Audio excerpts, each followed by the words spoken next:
इकरा Urdu news में आपका खैर मकदम है। मैं हूं हैदर अली। बीजेपी नेशनल सदर जेपी नड्डा कोलकाता के 2 रोज़ा दौरे पर आज कोलकाता पहुंचे। एयरपोर्ट पर बीजेपी अमीरों ने उनका पुरजोर खैर मकदम किया। बंगाल बीजेपी सदर दिलीप घोष जोरों से खैर मकदम करते हुए साथ में साबिक बीजेपी सदर बंगाल राहुल सिन्हा और बंगाल बीजेपी इंचार्ज कैलाश विजयवर्गीय भी मौजूद रहे।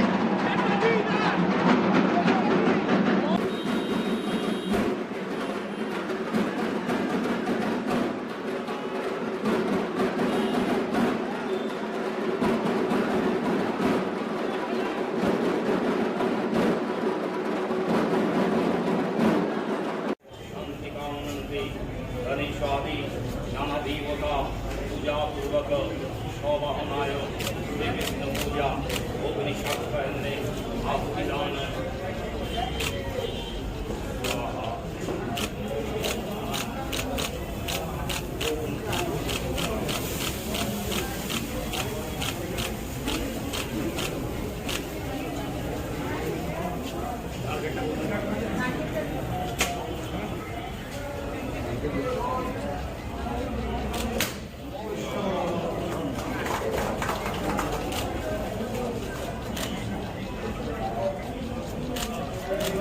भारत माता की वंदे मातरम।